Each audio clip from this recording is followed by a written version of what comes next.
विवाह भोजी जोगदेवाक जाइथिले 3 घंटा पर घर को फेरी देखला बेले लुट केही नथिबारु सुजोग नहीं घरे कलाकना बुलाइले लुटेरा माने। भुवनेश्वर यूनिवर्सिटी थाना नंदन विहार ए लुट होइछि। निरंजन पालाट सिंह घरू नगद 2 लाख टंका सहित 12 लाख टंकार सुना गहना और अन्य जिनिस सबू लुटि नहीं लुटेरा माने।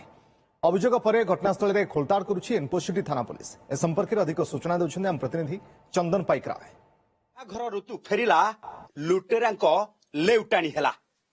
प्रथम लुट्र शिकार हेले नंदन विहार अंचल रहुतिबा ए घर बासिंदा जो घरू 2 लाख टंका कैश 12 लाख टंकार सुना गहना सहित पाखापाखी 20 लाख टंका ए घरू संपत्ति लुटि नहीं लुटेरा। तेरे मात्र 3 घंटा से माने घरू बाहर को जाइथिले एक विवाह भोजी रे योगदान करबा पाई।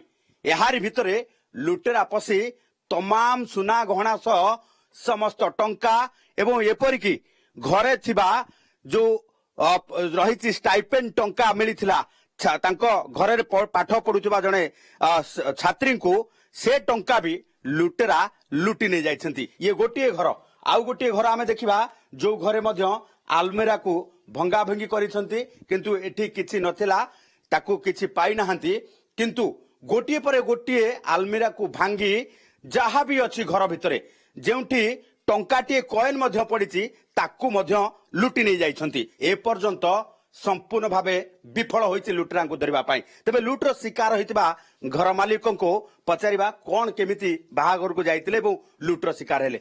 आपण बाहाघर को केते समय पाई जाइतिले एवं कोन कोन आपण घर चोरी हिछि? हम घर ही गाँ ही पाखे दारू ठेंगा आम घर मो झियारी बाहाघरटा होता झियारी बाहाघर को मो स्त्री पलैला से दिन पलैला मु 9टार बाहरी गली 9टार बाहरी गली सी से बर आसगली कहला बाहाघर सैले मुझे मु पलि आली 12:30 12:30 आइला बेलू मो पुअर मोर आइला बेलू गेटा कि ताला पड़ी कि एगुरा सब मेला पड़ी सब एगुरा सब माने पूरा छिनछतर पड़ी जहाँ मु 25 वर्ष है मु ग्रिल दुकान टे करी मु रखी मो झील 2टा झील रखी दी से सबू तो सबू नहीं मो स्त्री रखीला लुचई नचेकी शाढ़ी तले 2 लाख टंका सहीटा नहीं जाइए आउ सुना गहना तो मो झीर कानर नहीं ये चेन 2टा नहीं मोटा मोटा चेन 2टा तापर मुदी 7टा आउे हूँ गोटा ये आउ गोटे मु जनकर रखी 3टा मुदी ताकू भी नहीं जाइए टंका कैश 2 लाख टंका कैश नहीं केतेबेले पुलिस को जनइले वो पुलिस आसी कोन तो मु आसिकी फोन मो सासाती देखिले पीसीआर फोन कली तांकर हेड ऑफिस फोन कली सी पठेले स्क्वाड पठेले समस्त आसिले आसला समदानी कुकुर आसिनी एस टीम आसला साइंटिफिक टीम आसतले पुलिस यथा संभव तदंत करुची किंतु यथा पूर्वम तथा परम कारण आपणकर मने थिबो जे पूर्व वर्ष ठीक एई भली भाबे गोटिए पर गोटिए अपार्टमेंट गोटिए पर गोटिए घर को लुटि चली लुटेरा आउ लुटेरा कारनामा संपर्क में पुलिस केवल मामला रुजु करुथिला। खूब कम मामला रे पुलिस लुटेरा को गिरफ करिबारे सफल होइतला। आमे ए घर पुणी देखैबू जे लुटेरा कारनामा ए घरे भी अछि कारण एथि पई जे लुटेरा लुटिबा परे ए रोसई घरे रोसई करिसंती खाइछंती एवं परवर्ती समय घरर पायखाना रे जाई मलत्याग करिसंती।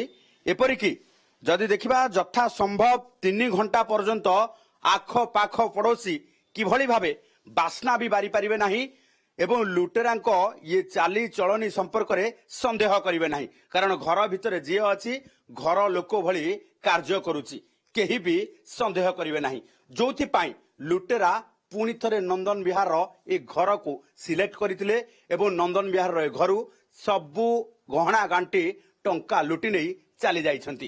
तबे विवाह ऋतु रे ये लुटेरांक लेउटाणी एबे आउ कहा घर उपरे नजर पड़िछि कि पुणी कहा घर को लुटेरा टार्गेट करुछंती कि कारण इन्फोसिटी एरिया नंदनकानन चंदका ए अंचल रे पूर्व वर्ष मध्य सर्वाधिक लुट हेतिला।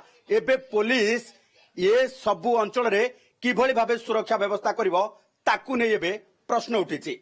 भुवनेश्वर कैमरा पर्सन ज्योत्स्ना दलैंक सह चंदन पाइकराय, OTV।